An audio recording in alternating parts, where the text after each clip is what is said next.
Welcome to Conversations with Kristie. I am Kristie Clayton, and I am so excited to have our guest today, Chris Lambert.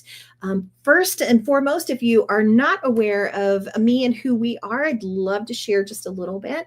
I am the founder of an organization called ConvHERs. HER is an acronym for Helping Executives Rise, and we do that in three ways. We have a peer group for second-in-command leaders called Female Executive Mastermind, or FEM.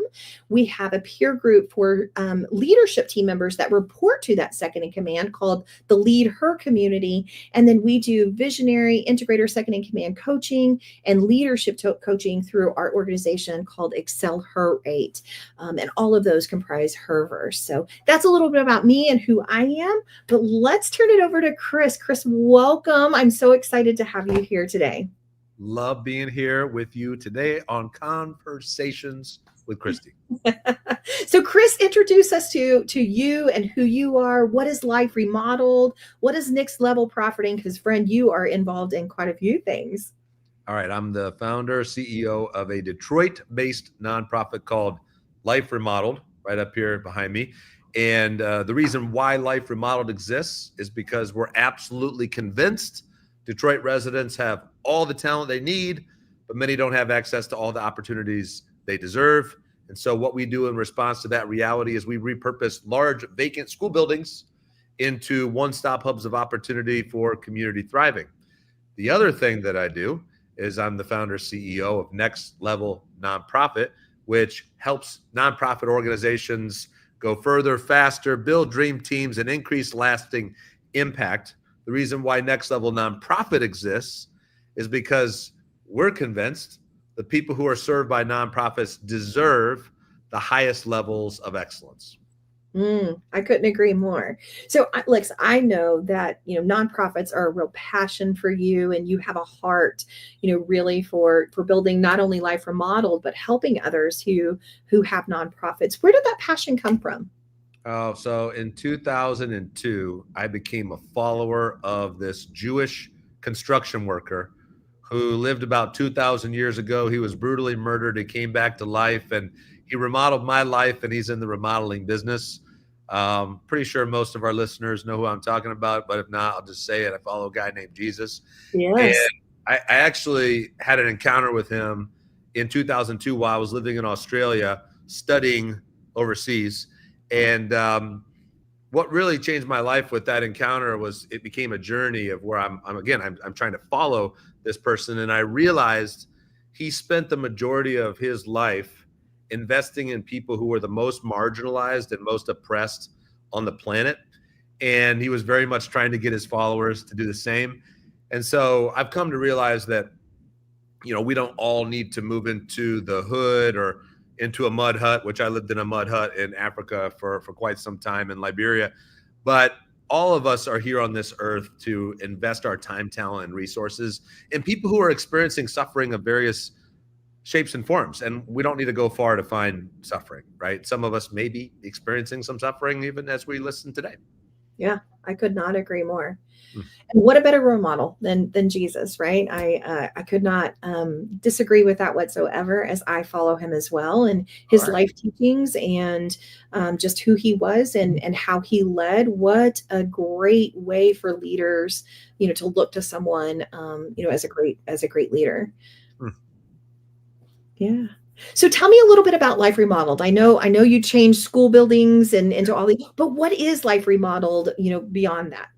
All right. So over 200 schools have been closed in Detroit over the last 20 years. And we had a population of 1.8 million in the 60s. We now have about 650,000 people. So you can do the math on how much vacant land that means that there is in Detroit. And when a school building closes, it's like a dagger to the heart of hope to a community. And school buildings don't close overnight. They're the result of decades of disinvestment, right? And unfortunately, this story that I'm telling you is not unique to Detroit, even though Detroit's blight and vacancy is a very unique story in the country. But when it comes to vacant schools, 5,000, I think, schools have been closed over the last few years in the United States of America, and many more will be closed. And so when you think about how school buildings were built back in the day, in the early 1900s for many of them, they were built in the center of communities and they were walkable. And so what we do with these buildings is we fill them up with the best and brightest nonprofit organizations that are delivering the services directly requested by community members. We're not really moving them into one place and space, but we're helping them to collaborate to move the needle in measurable, dramatic ways that none of us could have ever achieved alone. Oh, I love that. So give me an example of like who would be, participating in the school buildings themselves. Like what could people expect to find? Well, you're going to find a Boys and Girls Club. You're going to find Big Brothers, Big Sisters. You're going to find free early childhood educational daycare, a Head Start program. You're going to find a federally qualified health center with behavioral health services, primary care, dental care. You're going to find the largest workforce development initiative in Detroit in our buildings, and that helps people get livable, sustainable wage jobs. And so another thing to think about is I'm very passionate about children and opportunities for kids. And the literacy rates in Detroit are pretty scary. Right now, 88% of third grade students are not reading at grade level. If all we do is help a child get to grade level in reading, and that's a wonderful thing. But in some cases, if we send them back home to an environment where there's ongoing traumatic experiences, a lot of unlearning takes place, which is why it's so important to focus on opportunities for the entire family. And when you think about the way social services are typically split up today, you got to go over here for the Boys and Girls Club. You got to go over here for the healthcare. You got to go over here for the job opportunity. You bring that all under one roof and you put it in a neighborhood that's walkable and accessible. Now you're bringing families together, and you're actually, the nonprofits all benefit too, because no one nonprofit has the solution to all society's challenges. And so it's a model that's thriving. Oh, I love that. And you're right. I mean, listen, we are all peer group and peer community goal oriented, right? So we see the impact of that when we have second in command leaders all together. So I can only imagine when you have all of these nonprofits under one roof, yes, the sense of community that they are building with one another, not just with the community that they're supporting. You got it. Right. Yeah. And I like to say that if two nonprofits are located 10 miles away, they might as well be 1,000 miles away. But when you literally put them in the same building, they're rubbing shoulders in the hallway. And it's amazing what we can create when we collaborate. Oh, it's incredible. Like collaboration to me is absolutely key, because what we've learned is when I first joined a community is I could ask a question and say, hey, this is the issue that I'm having, and people could say, hey, this worked for me, hey, avoid this because this did not work, it was terrible. And now I can expedite my learning process from their experiences, and instead of me taking 2 or 3 years to try to figure something out, I can decrease that to, maybe 6 months or so of, smaller, true and tried, and tested theories and things that have actually worked for others. And I imagine that's very similar for them as well. Exactly. Yeah. I love it. Oh my gosh, that's exciting. Well, and tell me, so I know you have, is it called prom that you all do every year? What is the Remodeled? So we're Life Remodeled, and we have an adult prom that is in one of our vacant school buildings that we repurposed. And I mean, we go all out. Like our entertainment last year was Rob Bass, Tone Loc, and Naughty by Nature. The year before that, it was the Gin Blossoms and Montel Jordan. Next year, wait and see. It's going to be somebody pretty special. But that's our biggest fundraiser of the year. It's a lot of fun. And Kristie, you and your husband, consider yourselves invited at no cost to join us at one of the most special events. But so, thumbs up or thumbs down, what was your high school prom like? It was okay. It was an experience. Most people I meet had very grandiose expectations of yeah, what prom would be, and it did not even come close. All right. No. Included. This is an opportunity to relive or redo prom. So hey, enough about that. But everyone's invited, but only Kristie gets the free 99 deal.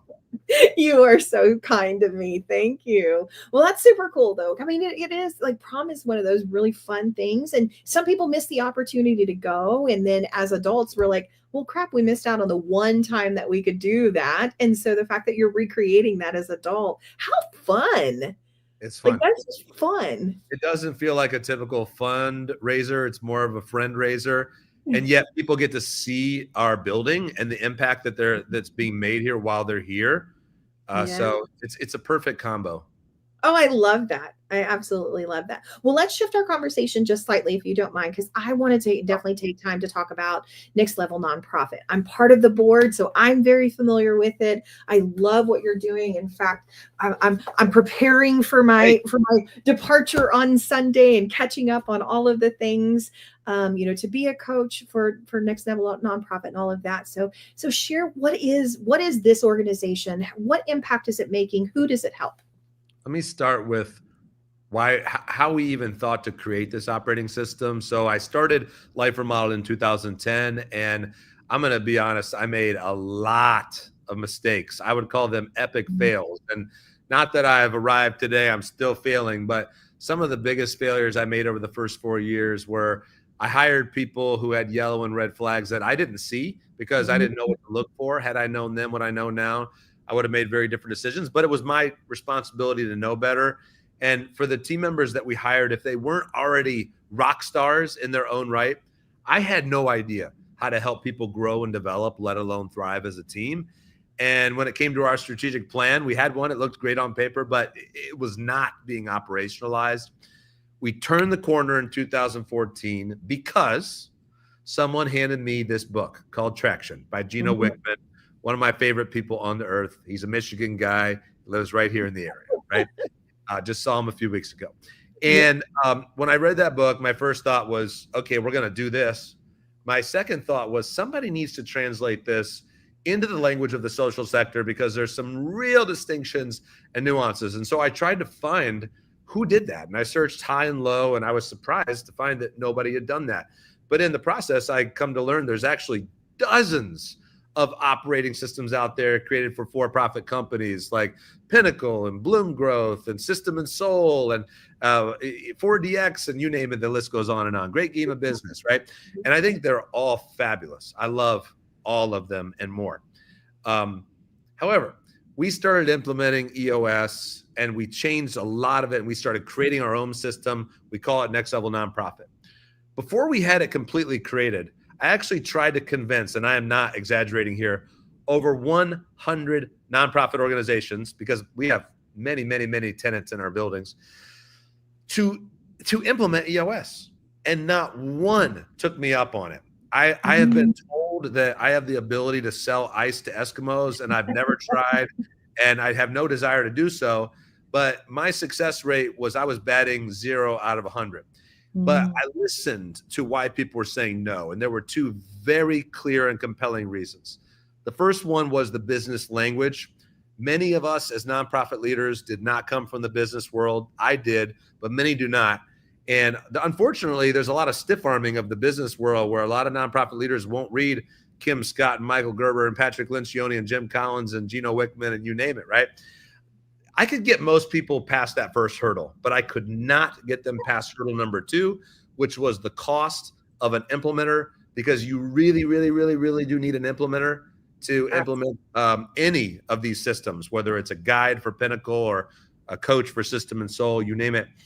And so we decided we're going to create the system and we're going to make it available globally because, again, we believe the people who are served by nonprofits deserve the highest levels of excellence.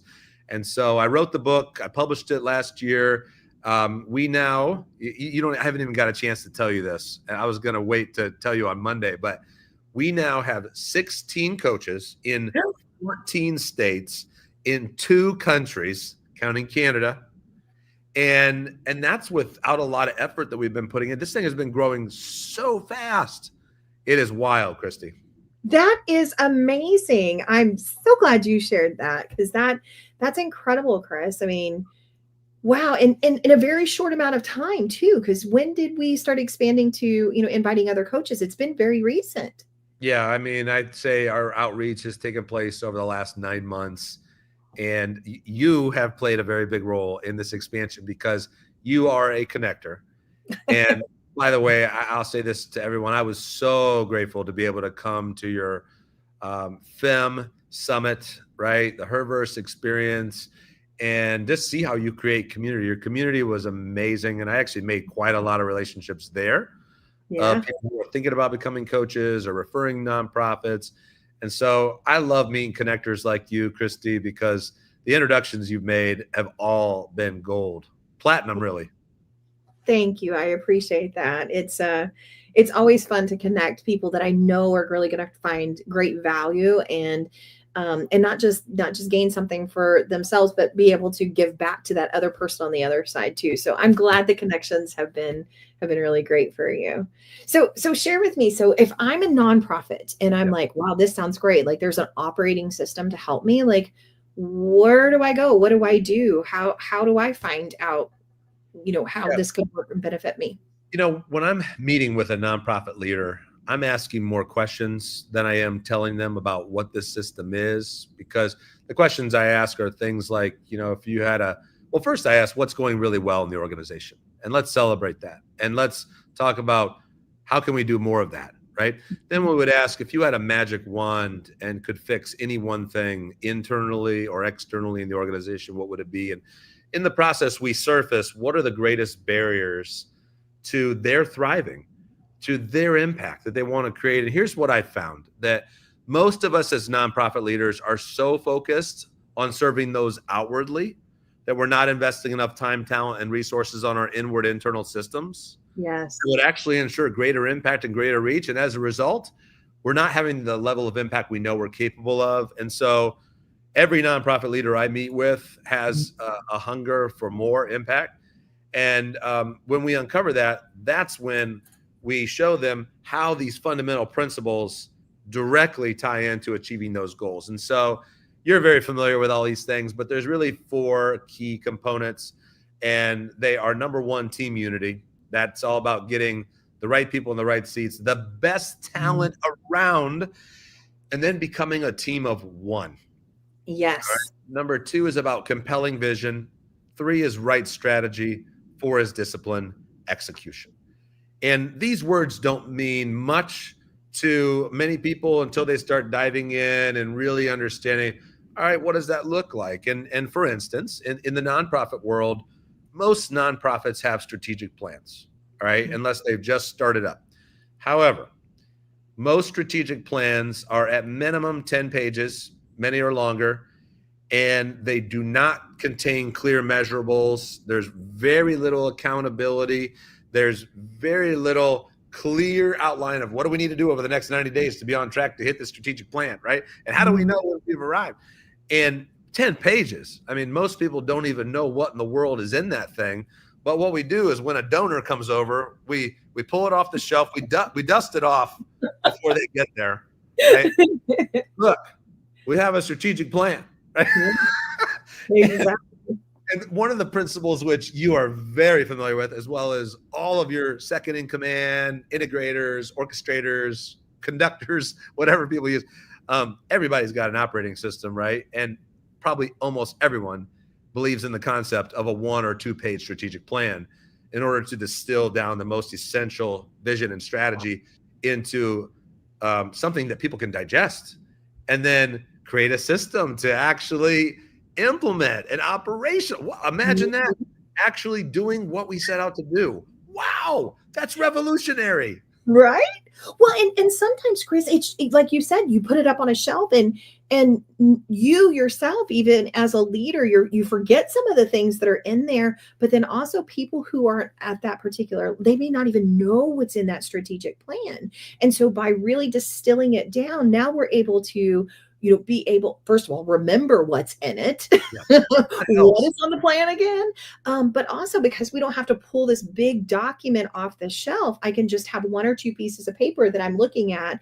And it's so easy now for me to refer back to over and over and over. So yes, love that, we're helping people understand the importance of narrowing down and focusing, because that's the other thing too. Sometimes those big plans up on the shelf, they have so many things in them that people are like, oh, they're deer in headlights, right? They're like, where do we even, I don't even know where to begin, because there's so much that we want to do. Narrowing it down and really deciding what are the most important things for us to do so that we can do the ultimate things that we really want to achieve can really drive a for-profit or nonprofit.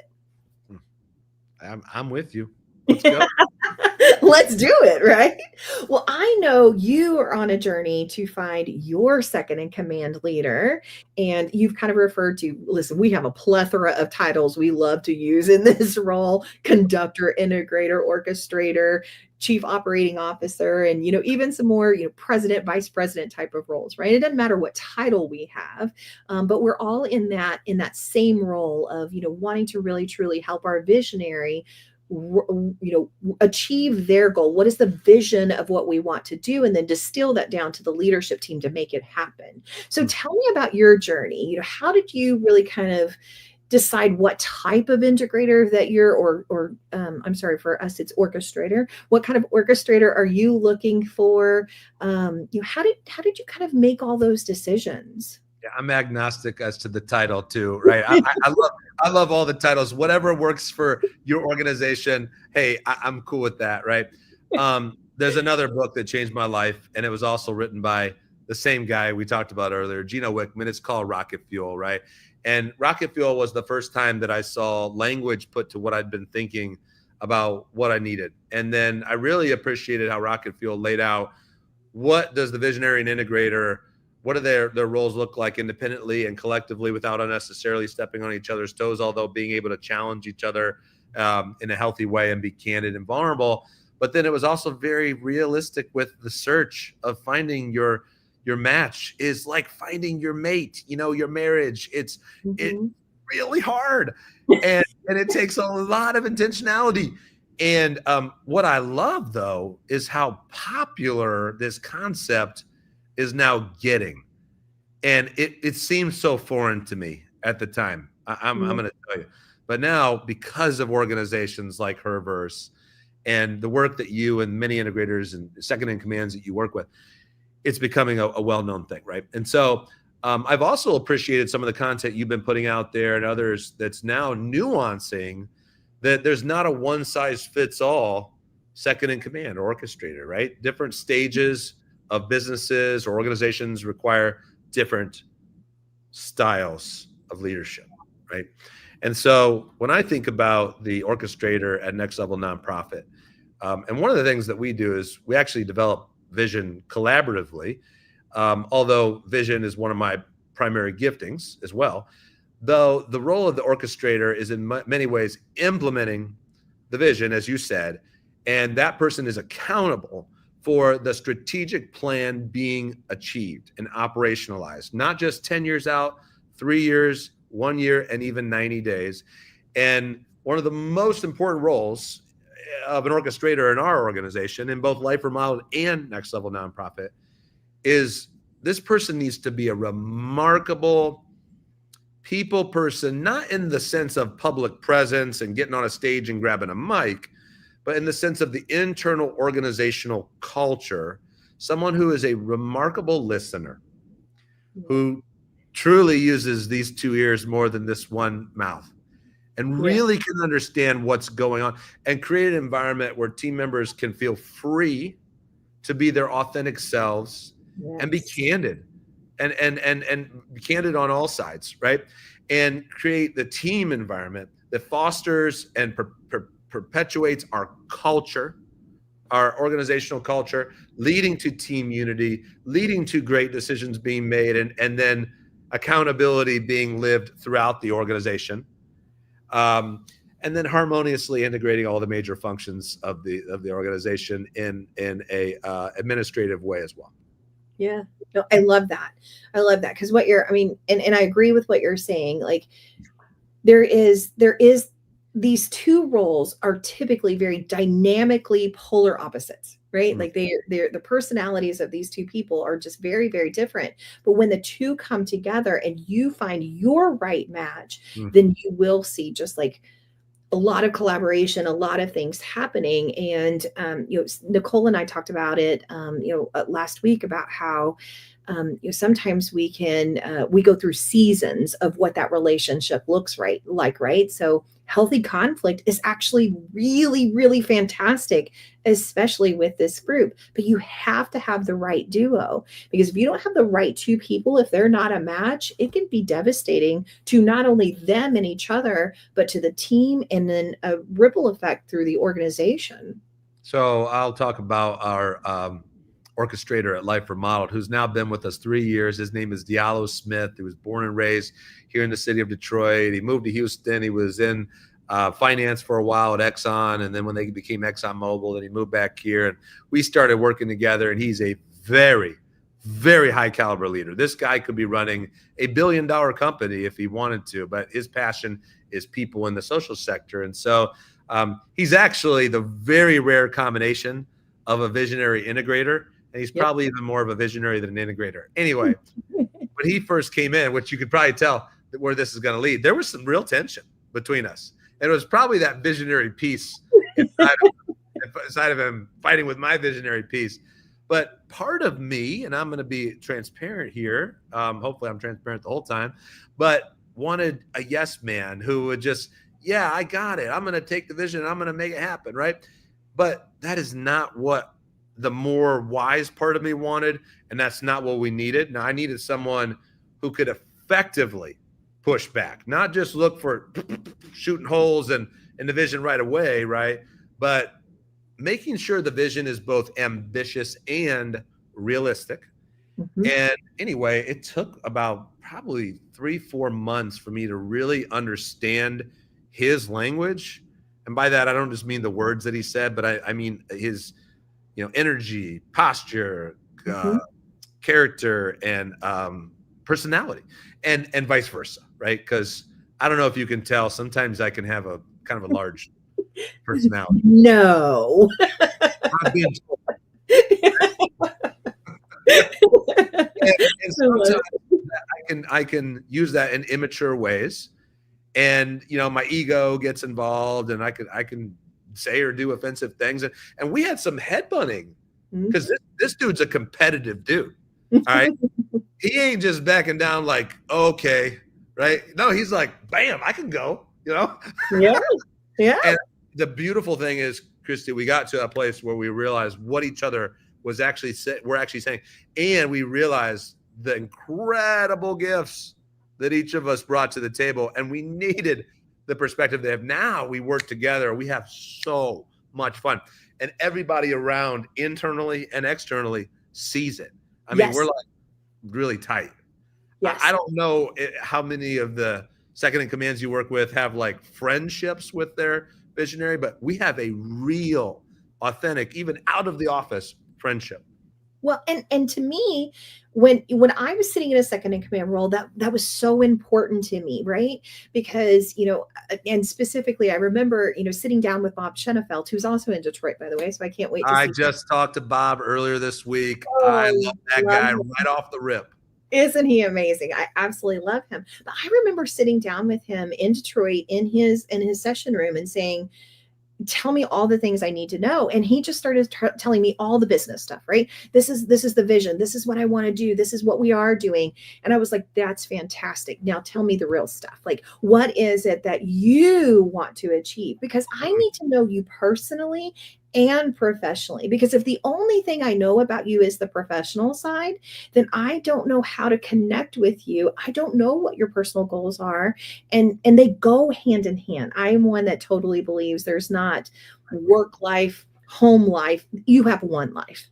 And so those Hopefully. things go hand in hand. Yeah. And so if I can sit and understand your thought process, if I can understand your personal goals, your professional goals, then I can help you achieve them. So I totally agree with you. I think it absolutely has to be a personal and professional relationship. There has to be an incredible amount of respect. And I'll never forget, Chris, you'll love this, because Jill Young said to me, when I first started kind of having these thoughts of, I'm visionary, more visionary than I realized.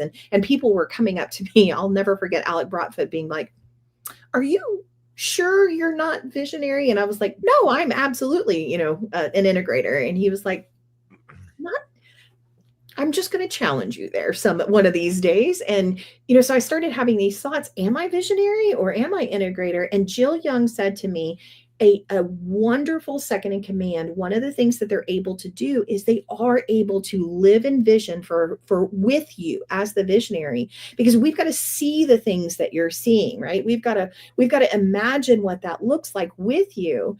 But then what they do is they now take it and distill it down and say, okay, how do we break this into actions so that we can start executing to get to that vision, right? So I love that you brought that up. Like, he was visionary with you because he needs to be. The difference is, where do I gain my energy? You gain your energy from really living in visionary all the time. Yes. Whereas most second in commands, they can live in vision for a period of time, but then they're like, that's exhausting and I need to go back to action, right? I need to go back into execution mode and planning mode, because that's where they gain their energy. And that, to me, is the power of these two. One lives in vision and one lives in execution. But I know, putting my visionary hat on for a second, there are times, Chris, that I can go into execution and live in that with my second in command, right? And I'm like, how are we going to do this? And we start working through that. The difference now is I realize that exhausts me, and I love living in vision. Right. Well, I think that you are also one of the very rare individuals that is extremely talented as both a visionary and an integrator. And I think that there's a saying that, that Jewish rabbi says, to whom much is given, much is required. I can only imagine the tension you must live with having those two giftings be so high, right? Thankfully, I don't have much of an integrator side of me pushing back. Right? I'd be fighting in the mirror, all day, every day. But hey, look, this is why we're on this earth, right? Because we need each other. And so understanding that dynamic, and then really cascading that out throughout the entire organization, and realizing that every single role is equally important. Yes. And every single role deserves the most talented person and deserves growth opportunities, right? I know you and I and all your listeners, we're all lifelong learners, right? Yeah. None of us on this call are saying, yeah, I've arrived, right? No matter how successful any of us, have been told that we are. And to that, in like creating a culture where we all really can grow and thrive into the best versions of ourselves for the day. It's a beautiful thing. And the integrator plays such a big role in creating an environment where that can happen. Yeah, I couldn't agree more. I mean, it really, truly, like, life leadership, it's a journey, not a destination. And, as soon as I think, oh, I've got it together, sure enough, there's something that comes along and I'm like, oh my gosh, I had no idea about that. Right. So now there's like, okay, wait, now let's learn and explore that. And that happens so many times in life and leadership. So I couldn't agree with you. Well, yeah, you'll never see yourself as arriving, because your thirst for more is God-given, and it's endless. And so, but who is more important than how, right? That's something Dan Sullivan taught all of us, and I'm grateful for that. Yeah. And so this is why I know you and I are both so passionate. We're always looking for the best who's, and I'm always looking to surround myself with people far smarter than me, which doesn't really take a lot of effort, because any room that I walk in, they all are. But I'm always looking for those types of relationships. And I'll tell you, growing Next Level Nonprofit, this is now the third entrepreneurial venture that I've launched, social entrepreneurship. And now I'm doing it at the age of 44 with a lot of social capital, the most social capital I've ever had in my life. And is it a totally different experience or what? When you are starting something, which you've started Herverse, right? When you have the social capital, when you know who you are and who you are not, and knowing who you are not, for me anyway, has helped me have so much more respect for those who have the giftings that I don't. Yes. And I treat them with just so much gratitude, right? Because I'm so blessed to be able to be around extremely talented people, and we all have more fun together, right? So growing Next Level Nonprofit, this is why it's grown so quickly, because we are finding the right who's, we're valuing relationships, people over projects, and together, we're going to create some pretty good stuff. I love that. I love that. Because the other thing too, Chris, is first of all, I say the same thing. If I'm the smartest person in the room, that's a little scary for me, right? I'm like, I don't want to be the smartest person in the room. I want to be really gifted and talented at the things that are God given to me, but I recognize that I'm not talented in every single thing. So if I'm the smartest person, we got some problems. We're in trouble. So many beautiful ways to empower those that are smarter than you in all areas. And you don't have to have any type of imposter syndrome or fear around that, because it's when you come together as a unit that you're able to really skyrocket and, hit the moon. It's coming together and collaborating. And a lot of times leaders don't want to do that, right? Because we can be intimidated by talent.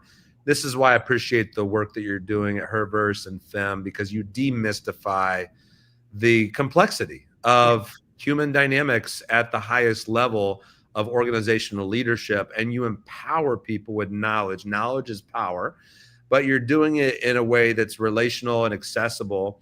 And so, it's an honor to be here in the pink seat, with you and all of your incredible tribe of executive leaders. Well, you are so kind. And listen, I am just incredibly grateful, to have you in our circle, because you bring so much to me and into our community. And I'm just incredibly grateful. Friend, I knew that this was going to be an amazing conversation, and it was just going to be fun, to talk with you. I can't wait to see you on Sunday. But I'd love to end our conversation with 3 rapid fire questions here. Let's go. So if you know me, honor, empower, inspire mean a lot to me. So who is a woman of a past generation that you would like to honor and recognize? That's pretty easy. I'm sure this one's been said before, but I actually have the best mom in the world. So whoever said that before, yeah, I'm sure your mom's pretty great. No, I'm kidding. My mom continues to this day to just pour out this unbelievable level of unconditional love, and she's brilliant. And I remember when I was younger, we actually argued a lot, and she's so good at arguing that my brother-in-law commented, "Chris, do you understand that has so much to do why you are a great communicator today? Because your mom spent all that time arguing with you." And I'm like, wow, I never thought of it that way. That gave my mom a big sigh of relief too. I love it. I love it. Well, best mom. I love that. What about a woman of today's generation that is in your business or leadership today that either you want to empower or that you feel like empowers you? I'll talk about Jen Friedman, who's our interim director of Next Level Nonprofit, because I actually tried to get her to write this book, Next Level Nonprofit, for a couple of years. She was our integrator over here at Life Remodeled for a while as well.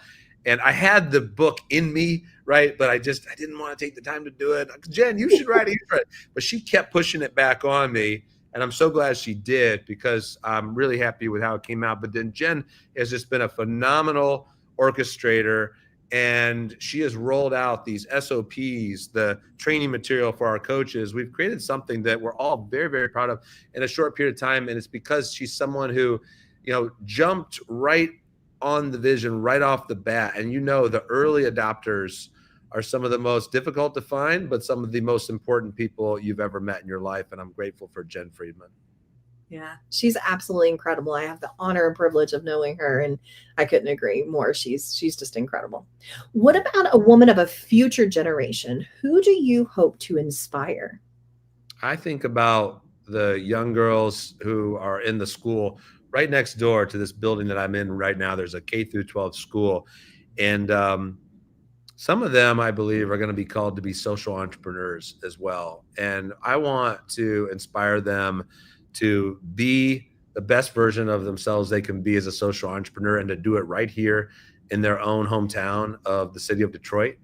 And so I look forward to being able to hopefully see the fruit of this message that I'm sending my future self right now.